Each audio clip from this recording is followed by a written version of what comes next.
Hi guys, இந்த வீடியோவில் நம்மளுடைய வெப்சைட்டில் இருக்கிற டெக்ஸ்ட்டை எப்படி ஹைலைட் பண்ணி நம்மளுடைய யூசர்ஸ் ஆடியன்ஸ்க்கு காமிக்கலாங்கிறத பற்றி நான் சொல்லியிருக்கேன். இப்போது ஹைலைட் இன் ஹெச்டிஎம்எல் பொறுத்த வரைக்கும் italicize, highlighted effect, bold text, up and down text, underline, இந்த போல் 5 வகையை நம்ம ஒரு டெக்ஸ்ட்டை ஹைலைட் பண்ண முடியும். இந்த இட்டாலிசைஸுங்கிறது என்னன்னு பார்த்தீங்கன்னா, ஒரு டெக்ஸ்ட்டை கிராஸாக நம்ம மாற்றுறது தான், அந்த ஸ்டைலிங் பேர் தான் இட்டாலிசைஸ்னு சொல்லுவாங்க. இதுக்கு நான் ஒரு எக்ஸாம்பிள் காட்டுறேன். ஓகே, இப்போது இந்த டெக்ஸ்ட் பாருங்கள், you must finish your homework இப்படின்னு இருக்குது. இந்த இடத்துல மஸ்ட்டுங்கிறது மட்டும் கொஞ்சம் கிராஸாக இருக்குது பாருங்கள்.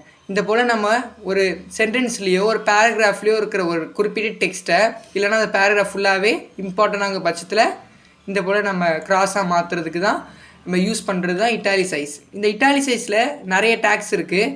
அது என்னென்ன டேக்ஸ் அப்படின்னா, இஎம்னு சொல்லப்படுற எம்ஃபசைசிஸ் டேக், சைட்டுன்னு சொல்லப்படுற சைட்டேஷன் டேக், ஐன்னு சொல்லப்படுற இட்டாலிக் டேக். இதெல்லாம் வச்சு நம்ம ஒரே வேலையை தான் செய்ய போகிறோம். என்ன அப்படின்னா, கிராஸாக மாற்றுற வேலை. ஆனால் இந்த 3மே ஒரே வேலையை செய்யுது. அப்போ எதுக்கு 3 டேகுன்னு யோசிப்பீங்க. கரெக்டு. ஒவ்வொரு டேகுமே நம்மளுடைய கான்டெக்ஸ்ட் பொறுத்த மாதிரி யூஸ் பண்ணுவோம்.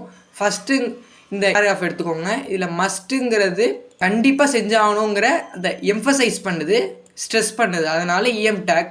சைட்டுங்கிற டேகு நம்ம ஏதாவது ஒரு புக்குக்கு டைட்டிலோ இல்லைனா ஏதோ ஒரு டைட்டில் சொல்கிறதுக்கு நம்ம யூஸ் பண்ணலாம்.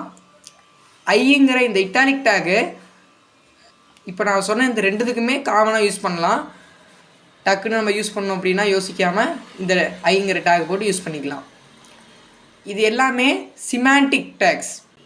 நெக்ஸ்ட்டு நம்ம பார்க்க போகிறது ஹைலைட்டர் எஃபெக்ட். இந்த ஹைலைட்டர் எஃபெக்ட் பொறுத்த வரைக்கும் நம்ம மார்க்குங்கிற ஒரு டேக் யூஸ் பண்ணுவோம். இந்த மார்க்குங்கிற அந்த டேக் என்ன பண்ணுங்கிறத உங்களுக்கு கோட் பண்ணி காமிக்கிறேன். இதுக்காக நான் ஒரு index.html ஃபைல் க்ரியேட் பண்ணிக்கிட்டேன். நான் VS Code வச்சுக்கிறதுனால ஷார்ட்கட் ப்ரெஸ் பண்ணி இந்த பாய்லர் பிளேட் டெம்ப்ளேட் கொண்டு வந்துட்டேன். டாக்குமெண்ட்னே இருக்கட்டும் வெப்சைட்டோட டைட்டில்.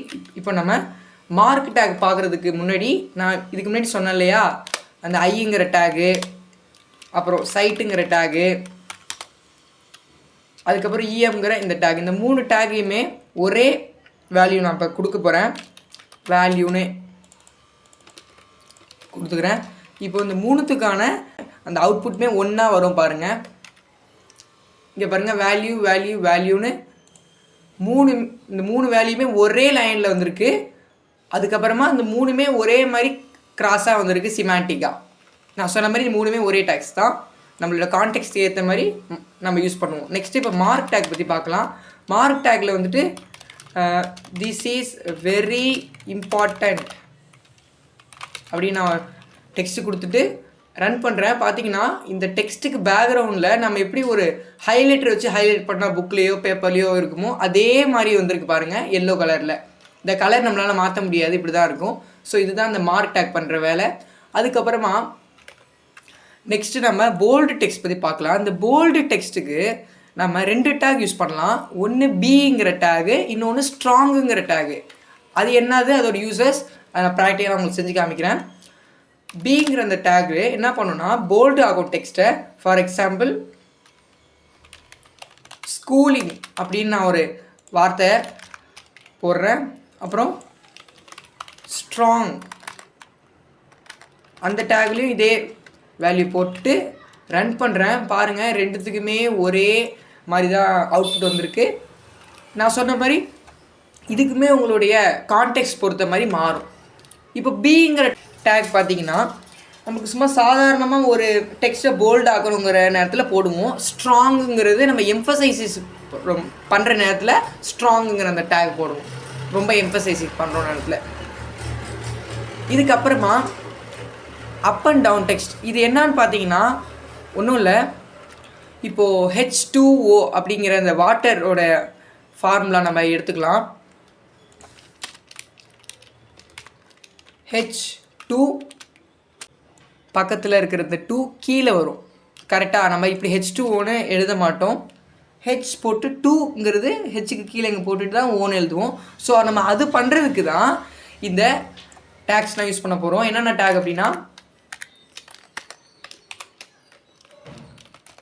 SUPங்கிற இந்த டேகும் SUBங்கிற இந்த டேகும். இந்த SUPங்கிற இந்த டேகு என்ன பண்ணோன்னா மேலே டெக்ஸ்ட்டு கொண்டு வர வைக்கும்.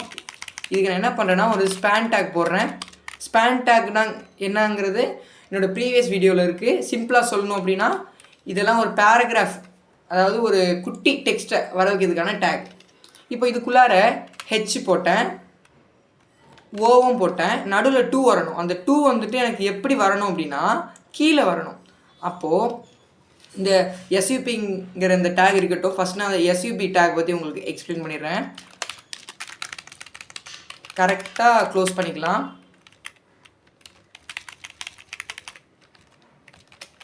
இந்த இடத்துல 2 வரும், இந்த இடத்துல H வரும். இப்போ ஒரு அவுட்புட் போய் காமிக்கிறேன் பாருங்கள். H2 ஒன்று வந்துருச்சு, கீழே வந்திருக்கா 2. இதுவே நான் இந்த இடத்துல SUP நான் டைப் பண்ணியிருந்தேன் அப்படின்னா சூப்பர், அப்போது மேலே வந்துருச்சு. அதாவது SUPங்கிறது சூப்பர். இதுக்கு ஞாபகம் வச்சுக்கிறதுக்காக சூப்பரான ஒரு ட்ரிக் சொல்கிறேன். இப்போது யாராவது ஒருத்தவங்களை பார்த்து சூப்பர்னு எதுக்கு சொல்லுவாங்க? அவங்க நல்லா ஒன்று பெஸ்ட்டாக பண்ணியிருக்காங்க, அவங்க மேலே போயிட்டுருக்காங்க, சக்ஸஸ் மேலே போயிட்டுருக்காங்கிறதுக்காக சொல்லுவோம். அப்போ SUPங்கிறது மேலே காமிக்கிறதுன்னு வச்சுக்கலாம். SUBங்க சப்ட்ராக்ஷன், கீழே போயிட்டுருக்காங்கிற மாதிரி நீங்கள் ஞாபகம் வச்சுக்கோங்க. ஸோ இதுதான் அந்த குட்டியோண்டு ட்ரிக்கு. இது வேணால் நினைக்க கொஞ்சம் காமெடியாக இருக்கலாம், பட் எனக்கு இதுதான் ரொம்ப யூஸ்ஃபுல்லாக இருக்குது SUBக்கும் டிஃப்ரென்ஸ் கண்டுபிடிக்கிறதுக்கு. ஸோ நெக்ஸ்ட்டு வந்து அண்டர்லைன் பண்ணுறதுக்கு, அண்டர்லைனுக்கு ஒரே ஒரு டேக் தான் இருக்குது, யூங்கிற இந்த டேக். இந்த டேக் நம்ம பயன்படுத்திட்டு ஏதாவது ஒரு குறிப்பிட்ட இதை நம்ம அண்டர்லைன் பண்ணலாம். For example, meet me at the zoo இப்படின்னு ஒரு சென்டென்ஸ் கொடுக்குறேன். இந்த இடத்துல ஜூங்கிறதுக்கு தான் நான் நிறையா இம்பார்ட்டன்ஸ் கொடுக்கணும்னு நினைக்கிறேன். ஏன்னா கண்டிப்பாக, ஏன்னா நான் ஜூக்கு வந்து பாருங்கிறேன், அதை நான் அண்டர்லைன் பண்ணி காமிக்கிறேன். இதோட அவுட்புட் பார்த்தீங்கன்னா meet me at the zoo. இந்த ஜூங்கிறதுக்கு கீழே மட்டும் அண்டர்லைன் ஆகிருக்கு பாருங்கள். இப்போது என்னால் நான் சொன்ன எல்லா டேக்ஸையும் ஒரே இந்த சென்டென்ஸில் பயன்படுத்த முடியும். அது எப்படின்னா, நான் ஆல்ரெடி யூ டேக் போட்டிருக்கேன், அதாவது அண்டர்லைன் டேக்கு. இப்போ அது கூட சேர்ந்து பி டேக் போடுறேன். அதே போல் இட்டாலிக் டேக்கும் போடுறேன்.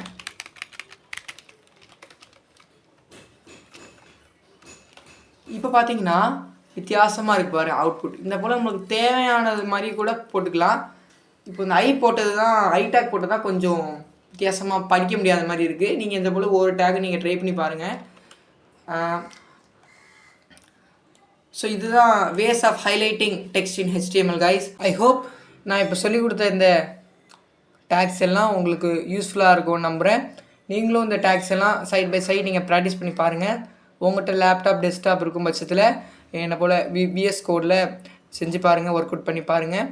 இல்லைன்னா ஒன்றும் பிரச்சனை இல்லை, நம்மளுடைய கூகுளில் போயிட்டு HTML ஆன்லைன் கம்பைலர் அப்படின்னு போடுங்க. இல்லைனா இன்டர்பிரிட்டர் சம்திங் லைக் தட் போடுங்க. HTML ஆன்லைனில் உங்களால் யூஸ் பண்ணிக்க முடியும். நான் சொன்ன இந்த எல்லா டேக்ஸுமே அங்கேயுமே சப்போர்ட் ஆகும். நீங்களுமே அதுக்கான அவுட்புட்டை ரன் பண்ணி பார்த்துக்கலாம். ஸோ இது சம்மந்தமாக ஏதாவது டவுட்டு இருக்கும் பட்சத்தில் நீங்கள் கமெண்ட்டில் சொல்லலாம். நம்ம நெக்ஸ்ட் வீடியோவில் இன்னும் பல டேக்ஸ் பற்றி தெரிஞ்சுக்கலாம். ஸோ தேங்க்யூ கைஸ் ஃபார் வாட்சிங்.